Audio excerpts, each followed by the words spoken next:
Hangout is live. Are you fellas ready? Yeah. Ready for the noise. Okay. Bring the noise. All right. 3, 2, 1. Welcome, sports fans, to another edition of This Week in Sports. I'm your host, Andy Flint. Along with me today, I have Joe from around the rink. How's it going, Joe? Just another warm day in Buffalo. Gotta love it. Yeah, it's nice and rainy here. I almost got killed by the thunder and lightning last night. Almost gave me a heart attack. I was explaining that to Michael before the show. Speaking of Michael, how you doing? Coming live in new color from the most lively bedroom on the internet. Actually, this is probably the most boring bedroom in the internet. But hey, it's where I live. You gotta love it.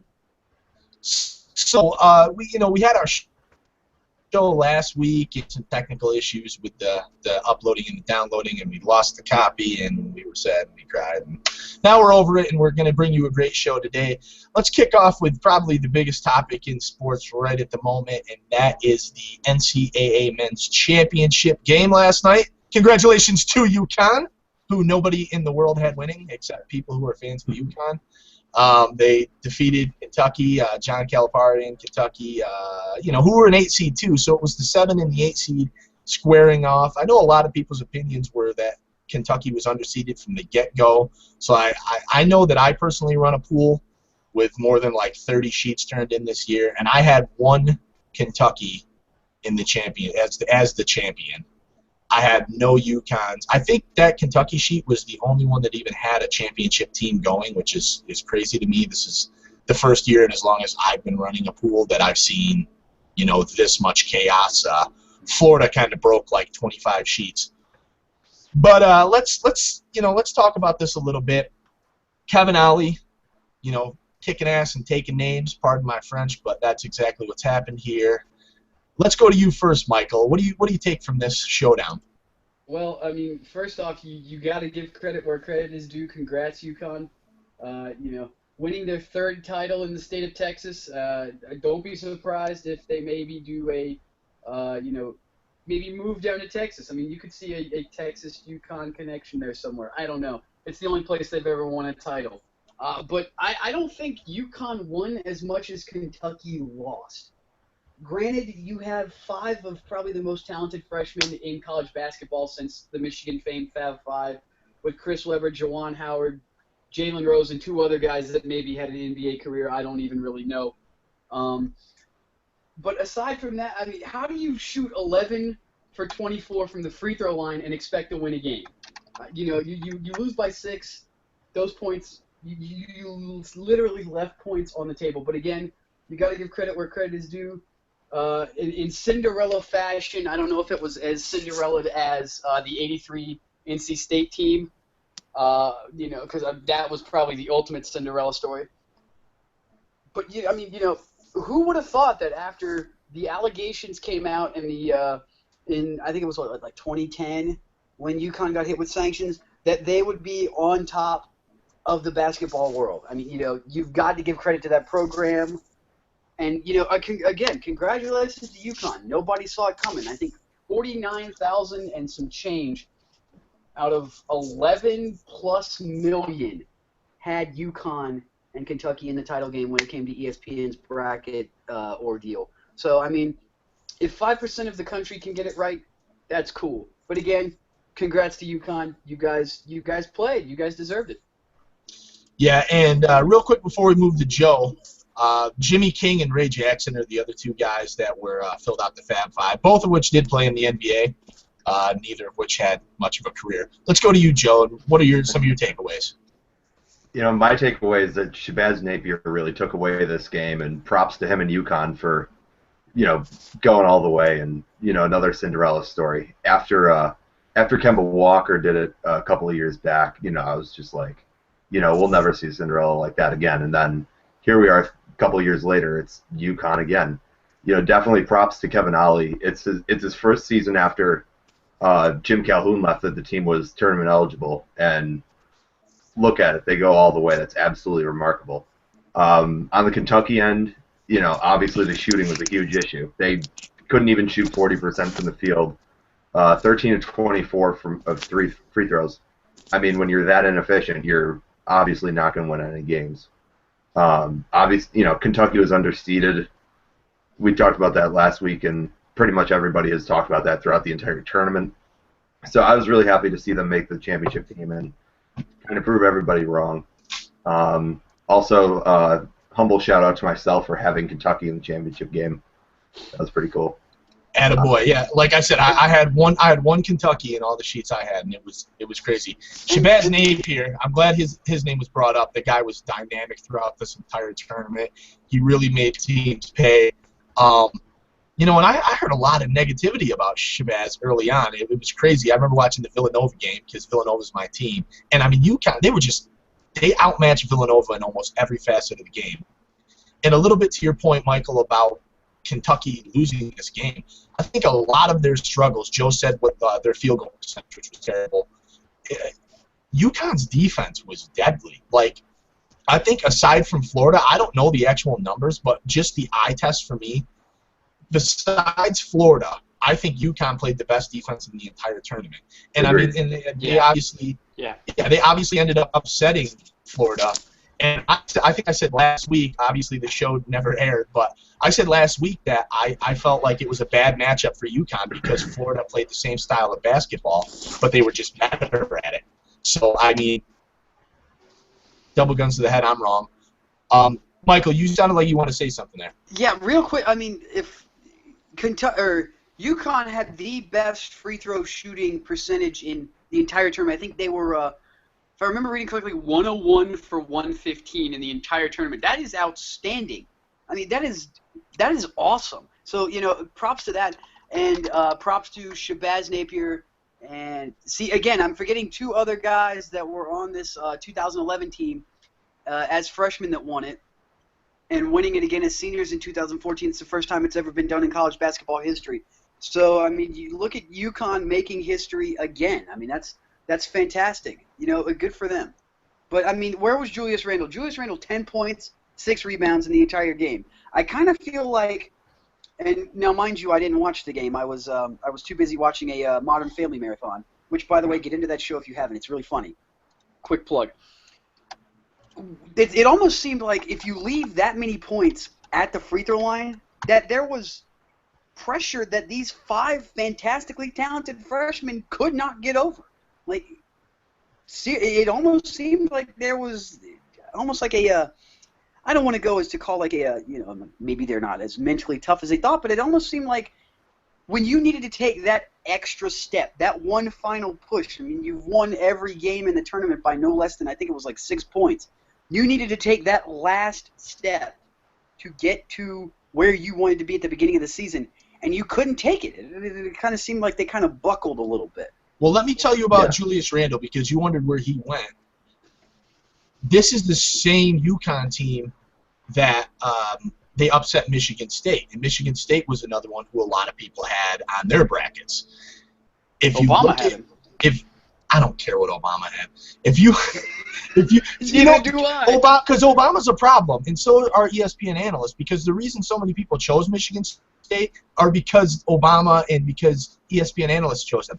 But I'll tell you, the one thing UConn did really well, I thought the best part, because I talked about their defense, the best part of their defensive game plan against Michigan State was they took Adrian Payne out of the game early. They were triple teaming him. And what did Adrian Payne do? I talked about this before too. He sat behind the arc clapping for the ball all game. Now, Julius Randle didn't do that, but they did the same thing to him. They took him out of the game early. For a big man, Payne is a senior, but for a big man like Randle who's young, that gets in your head. I don't care who you are. It's easier in college to guard guys like that. They're not going to be able to do that to Julius Randle in the NBA. I mean, NBA bigs aren't going to need to do that.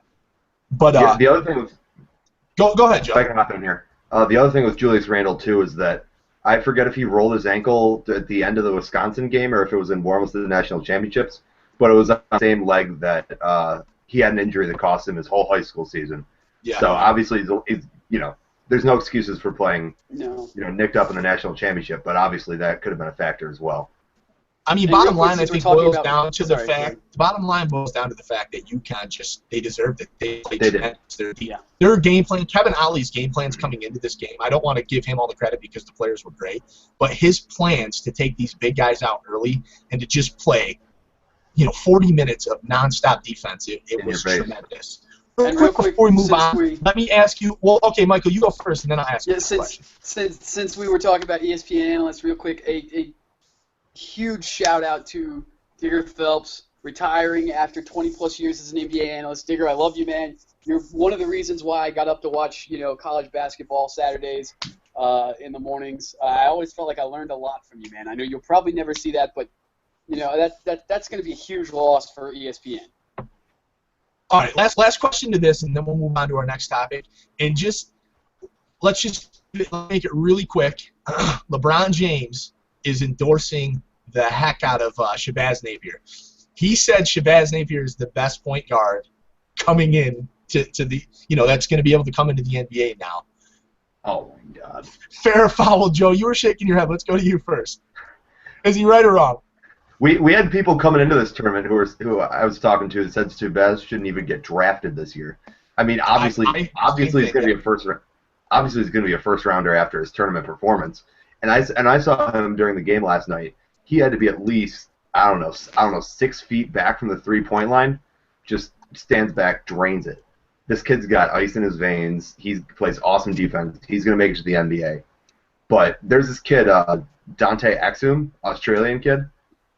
6'6", gigantic point guard. You want to say Shabazz is the best when there's all this freshman talent in the draft? Stop it. All right, Michael, your opinion quickly on this. Joe, you took the words right out of my mouth, and those 2 words are Dante Exum. This kid is insane. I pray to the NBA gods that this man ends in Lakerland, because somebody has got to distribute Kobe Bean Bryant the ball next season, and it's not going to be Steve Nash. It's going to be Dante Exum. Kobe doesn't want LeBron, stop. the ball. LeBron, stop. Your name's out there enough. Stop. Kobe doesn't even want to give up the ball enough to have someone distribute it back to him. Kobe's never played successful basketball with like a good handle-ball point guard. But let me touch on this real quick because you guys bring up Dante Exum, and I think he's going to be, he has a chance to be great. But I don't know if he's going to play the 1 or the 2. For me, LeBron's nuts. What about Marcus Smart? Like Marcus Smart is declared he's good. He's a top 5 talent in this draft. He is. And he's an actual point guard. We don't know about Dante Exum if he's going to be a point guard or a shooting guard. So for me, it's a no-brainer to say Marcus Smart. Shabazz Napier, what I like about him is, Joe, you said about him knocking down the shots. He takes big shots. He makes big shots. I don't know if he can do that as consistent in the NBA. He's 6 foot. He kind of reminds me a lot of a Shane Larkin. We saw him crushing people last year. Obviously, Shane Larkin was the first one to pick. Yeah, didn't go on to winning a championship. He made it to the NBA. He's currently riding on Dallas's bench somewhere. Let's move along. Let's jump into the NFL here. I think we kind of get caught up on this March Madness stuff, and it's good because March Madness has obviously been huge. But let's jump it right into the next topic, and that's our boy. I'm going to call him Michael's boy, even though it's not. Jim Irsay. I can't even say it without laughing. Like, his name is just making me laugh right now because it's nuts. Jim Irsay, the Colts owner, is, like, doing whatever he wants. I don't remember when it was, March 19th maybe when he got stopped. 16th. Now, 16th. Possession of a controlled substance. I'm going to go actually to the paper here. Let me read a little bit of this before I botch it. This comes from the Indianapolis Star, the Indy Star. Let me just get to the good part. They're talking about what Roger Goodell could possibly do when Irsay comes out of rehab. Although generally the NBA is pretty harsh on, legal things with players. I don't know if the same applies for an owner. Irsay's technically Roger Goodell's boss. But now the troubling thing about Irsay is not necessarily just the drugs, but a house he gave to a woman. She like OD'd and died in. Like I don't know. Like, what's Irsay doing? We were talking about this a little bit before the show, but if you look at Irsay, and I hate to like speculate, but now that all this is coming out, I think of past things with Irsay on TV. The guy looks lit constantly. Like, this is a big problem. Like, let's talk about this a little bit, and what do you think the NFL and Roger Goodell are going to do with Irsay, if anything? We'll go to you first, Joe. You know, the punishments are going to be severe no matter what they are. What it ultimately comes down to, and, you know, it depends on how big all these allegations get and how much they can prove, but it comes down to, will the NFL be able to make a determination whether or not Irsay is fit to own an NFL team? You know, if he does get convicted of all these, you know, crimes and, you know, drugging people and drugging himself and all that stuff. I mean, popping mollies, I'm sweating. Woo! And he looks like he's sweating a lot in that Ed Hardy shirt and his mugshot that he's got going on there. I mean, this could really go very far, and, you know, the allegations that are being made against Irsay are really troubling, and it looks really bad right now for the Indianapolis Colts organization. And by the end of this, it wouldn't surprise me in the slightest if the Colts end up with some sort of, you know, new management system pretty soon. The worst thing is this is going to hurt the Colts, and they didn't do anything. Like, the team is going to suffer because of this. Michael, your thoughts? Well, and that's a great point, because I feel bad for this Indianapolis team. I mean, you go from the most storied years of your, you know, franchise with the arguably one of the greatest NFL quarterbacks of all time in Peyton Manning. You suffer a little bit when Peyton leaves. You draft Andrew Luck, and then your coach gets over a battle with cancer, and, you know, a great sort of almost a I don't know what the word I'm looking for is, but it was almost like a, you know, crescendo back to another great, like they're back on top again. And now all of a sudden this happens. All it takes is one weak link to bring the giant down. And I got a feeling that if the NFL doesn't do something bad about, something about this, there's going to be some serious ramifications from not only the media, but possibly other owners as well. Because like you said, Andy, this guy bought a house, a $139,000 some change, so $140,000 like mansion condo thing for a woman who OD'd in it on March the 1st, whose sister said that Irsay was a former friend. Now, I don't know about you guys, but to me, former friends means they bumped uglies in a seedy Indianapolis motel a time or two. So there's going to be some serious issues regarding Irsay's character. Now, if I'm not mistaken, the NFL Code of Conduct has something about off-the-field issues with players and how they should be held at a very high standard. Well, in this case, bosses are held at an even higher standard than the players are, despite the fact that Roger Goodell is under, in a way, Jim Irsay. So, I mean, if you have to tell your boss, dude, stop drinking or we're going to take this team away from you, why not? I mean, the NFL has every right to come in and take control of this Indianapolis Colts team until they find a suitable owner if Irsay is formally charged with all of this and is convicted. Because as of right now, if I'm not mistaken, he has not been formally charged with anything since, and I'm not sure if that's just because he's in rehab or what's going to come of this. But I know this right now. There are some dark demons dwelling in Jim Irsay, and there's some skeletons in this man's closet that are going to be unearthed real soon. And, you know, the policy is that the players, or not just owners, but the entire, like, management, I mean, that includes coaches, GMs, they're held to a higher standard, Michael, like you were saying. And it's not merely to avoid criminal things. Like, you know, you can't be doing this stuff. And as far as the woman who OD'd, like, yo, your friends? Like, I've never bought, I mean, I don't have that kind of money, but I wouldn't just buy a friend give her a $140,000 house to live in. Either her and Irsay have something more than a friend relationship, or exactly. Like this dude owes her, he might owe her a favor, or he might have owed her a favor. Like, I don't know. It just the carpet keeps rolling out, and it's getting longer, and it's like it's not good. This is Javaris Crittenden 3.0 right here. My roads always lead to Marcus Smart. Michael's roads always lead to Javaris Crittenden. Joe, let's get your final thought on this, and then we'll push along. I was gonna say Jim Irsay couldn't be Michael's boy because Javaris Crittenden carries that for all time. Yo, Much love, JC. Michael's endorsing the criminals in the sport. What is it with people the only person I'm yet to endorse yet is Aaron Hernandez.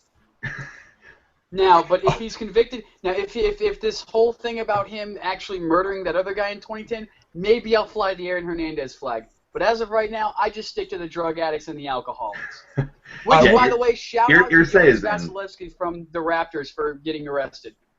We'll kick to this next topic.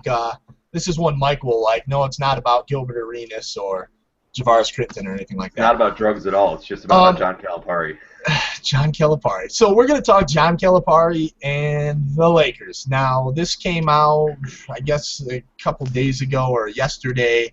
There was talk. I can't even remember who said it. Who said it? It's Ralph Cunningham or somebody like that. Rex Chapman. Ralph Cunningham. Chapman. It was Rex Chapman said on Twitter. Did you say Randall Cunningham? Yeah, Richie Cunningham. Oh, Richie. Richie Cunningham. Rex Chapman said on Twitter that Calipari's as good as gone. He's going to the Lakers to be their next head coach. I don't know if you guys saw like the presser after the game last night, but Calipari looked especially annoyed when this question was asked. And he said something, I'm paraphrasing here, but something along the lines of, the Los Angeles Lakers have a coach, the Kentucky Wildcats have a coach. That's the end. Reports since then, Mitch Kupchak's come out and said that absolutely there's no truth to this. Calipari's continued to say the same thing.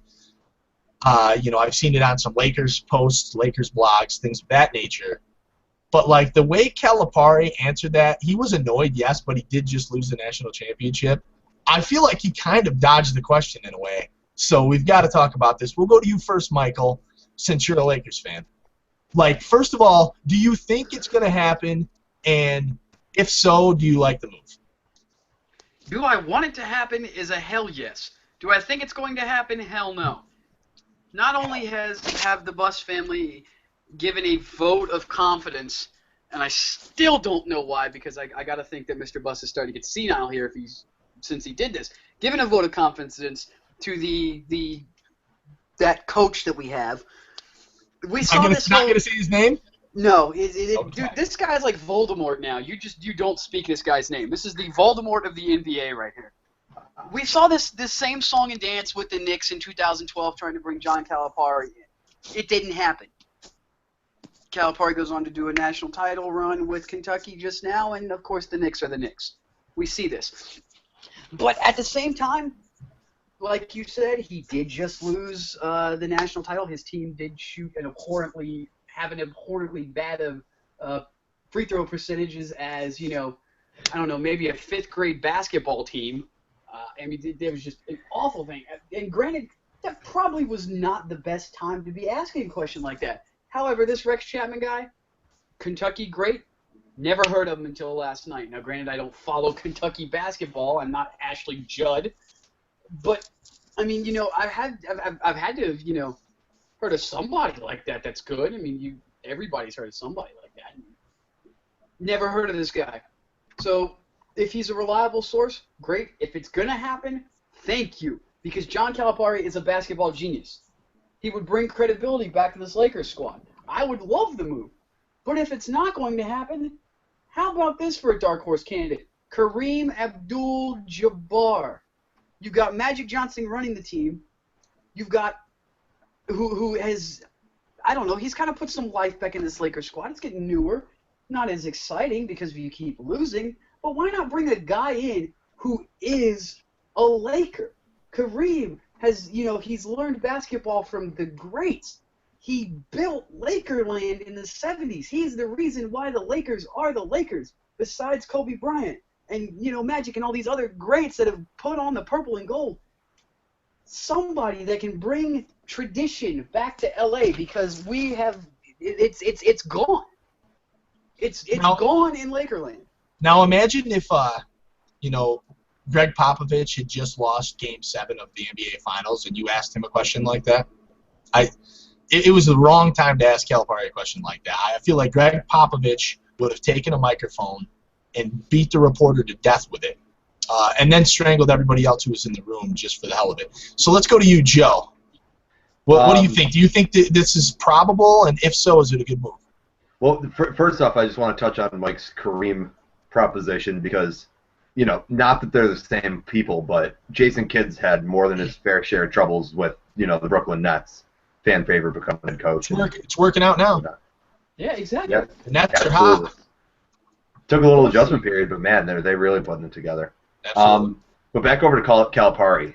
I'm a little shaky as to how strong Rex Chapman's sources are, given by the fact that his tweet started with, was messing around on Saturday night regarding Cal. So I'm wondering, is this like Rex Chapman's, out having a few beers with his old Kentucky buddies. One of them mentions, oh yeah, John Calipari got an offer from the Lakers. Something like that, Just brought up in, passing conversation turns into this, Social media these days, anything like that comes out, it's going to blow up all over the place. And, if that's kind of something that was being kept more on the down low and wasn't supposed to be leaked out, then absolutely no doubt Calipari would be pissed off that something like that got out. I think if D'Antoni got fired by the Lakers, yeah, I'm not afraid to say his name. Like, I'm sorry about that, Clippers fan over here. It's okay, man. The struggle is real. I think the likelihood of Calipari bouncing, he does have a very easy job right now in that he can recruit all the high school kids that just want to get a year done, make it to the NBA, and then that's that. He obviously likes that a lot. He obviously likes winning a lot at the collegiate level and getting to coach a bunch of guys and then funnel them right to the NBA. I think he would also like the opportunity to work on the highest level and win an NBA title. I think he's accomplished close to everything he could with his time in college, and I think he actually would be a pretty good fit in the NBA, I think.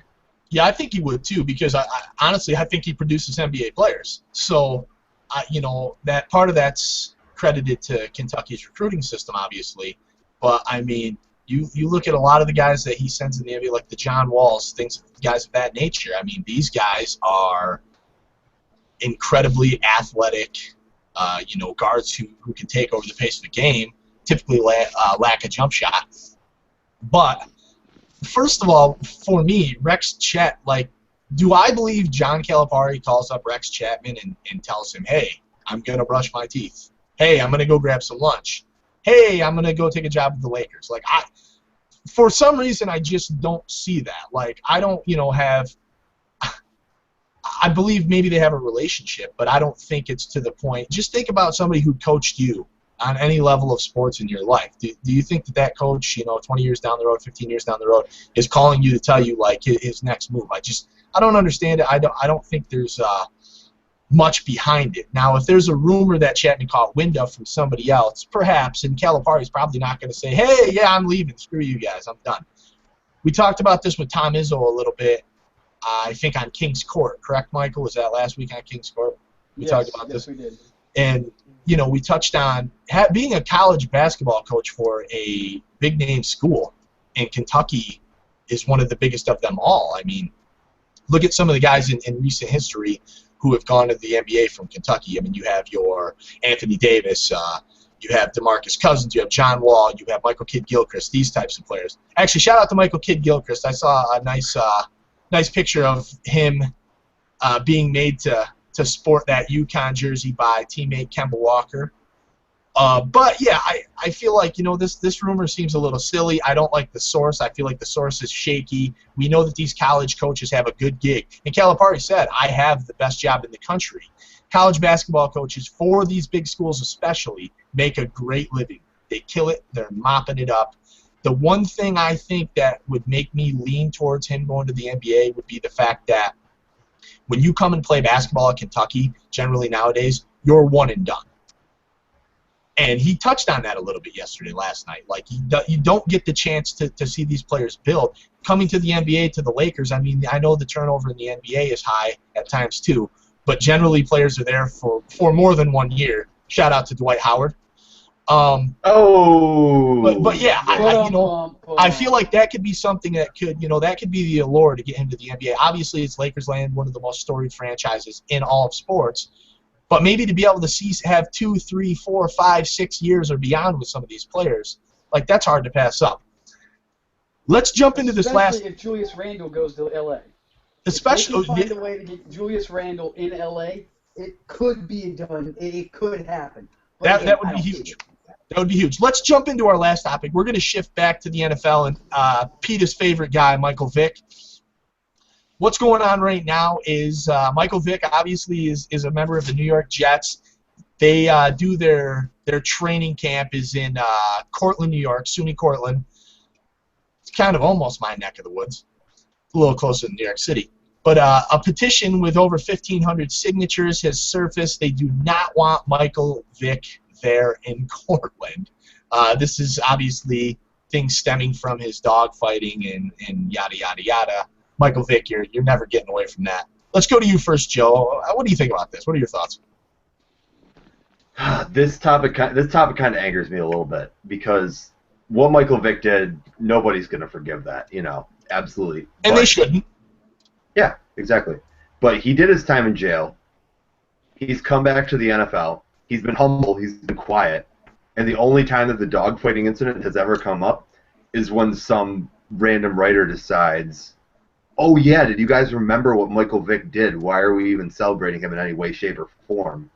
The dude went through what any member of society does. He had a first chance. He messed it up. He's taking a second chance, and, he's been pretty good with it. And I think people just need to, not necessarily forgive, but forget a little bit. I mean, this guy's a professional athlete. All he's trying to do is, find himself a job again. And, hopefully, competing against Geno Smith, maybe he keeps the job going into the season with New York. But I think a lot of it is, manufactured, and I think it needs to be in the past, in my opinion. I blame the hipsters. This is. What did we do? PETA. Did you just say we? Michael, I hate you. The one thing for me is the fact that Michael Vick didn't just say, "Hey, I want to go train in SUNY Cortland." This is what that's the like Jets where do. their training camp is. Yeah, this is what since 2009, aside from the lockout season, this is what the Jets do. Michael Vick really doesn't have a choice in the matter. I mean, he has to go to training camp. Let me just read, and we'll go to you in a second, Michael. Let me just read this quote that was on their website, change.org. And one of these quotes, this is what they said in response to this. They said, if we welcome Vick onto our campus, we are complacent in his crimes. We are sending the message that for money and publicity, we will turn a blind eye to the horrors of dogfighting. I mean, yeah, we get it, what Joe said. 1,500 signatures. You couldn't step it up more than that, Cortland? 1,500? They're up to 2,000 now. Easy. Oh, 2,000. I could find 2,000 people to sign a petition. Michael, go ahead. Well, I mean, before I begin, let me just go ahead and say that if you have small children, please cover their ears because I'm about to go off. Allow him to reintroduce himself. His name is Hova. For starters, this all started about 2 weeks ago when PETA, yes, the lovable people of PETA, decided that they were going to take to Twitter and bash Michael Vick. To which Marcus Vick, who we haven't heard from since God knows when, decides to re-emerge from whatever hole he was in or whatever drug, Oh. And again, if you have small children, you must. He's hanging out at that house that Jim Irsay PETA, bought. he tweets, at PETA, y'all still on that bullshit? SMH. Apparently PETA has never listened to Paul McCartney and are not very big Wings fans. Live and let die. Come on, even the Guns N' Roses were Wings fans. They covered it. It wasn't half bad. You guys, you may have heard it. But still, let the man go. He's done his time in prison. Almost 2 years in federal pen. He's done the time for his crime. He's, like Joe has said, he's been a model citizen. Former governor of the quote-unquote great, I'll call it good, it's not that great, state of Pennsylvania, congratulated Michael Vick and thanked him for his time as a Philadelphia Eagle and for all the good service he did with inner city kids in the city of Philadelphia. Now, if that's not a significant step for the city of brotherly love, I don't know what is. Because let's face it, that's not a friendly city.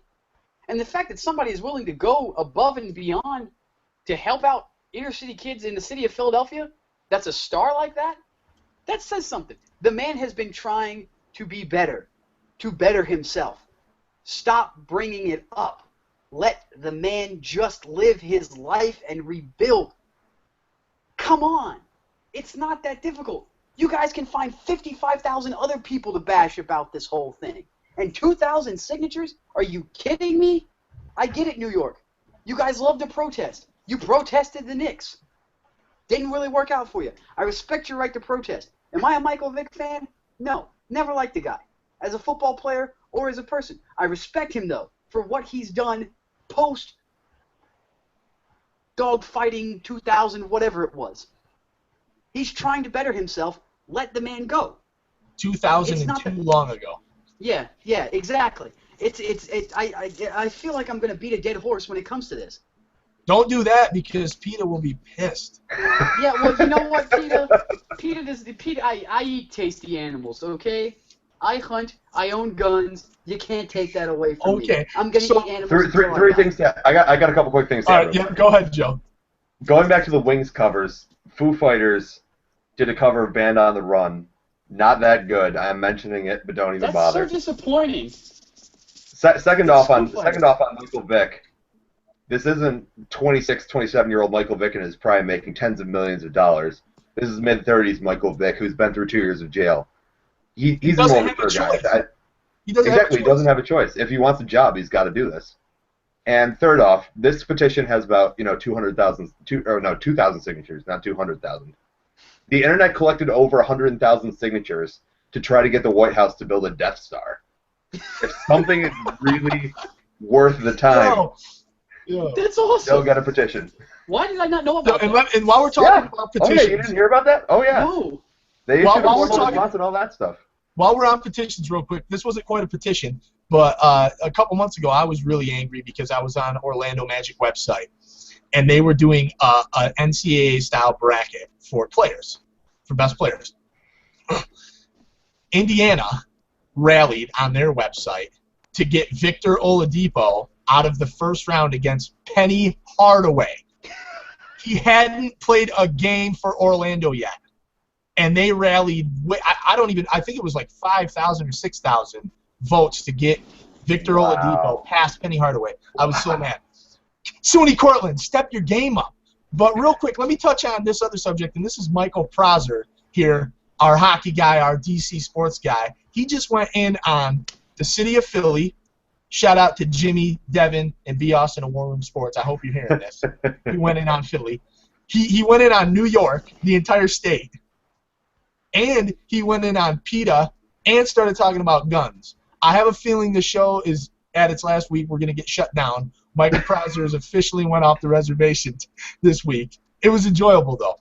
He's got warm weather, though. It's all good. He's got warm weather. Yeah, absolutely. Eat your heart out, Skip Bayless. I can say weird shit, too. You're rooting for the wrong Los Angeles team. Hop off. Oh, goodness. So, all right. On behalf of myself, Candy, done. On behalf of myself and everybody at www.sports-kings.com, this is This Week in Sports. I'd like to say thank you for joining in. Hit us up on Twitter at Real Sports Kings, or you can find us on Facebook at Sports-Kings. Have a great week. In honor of college basketball,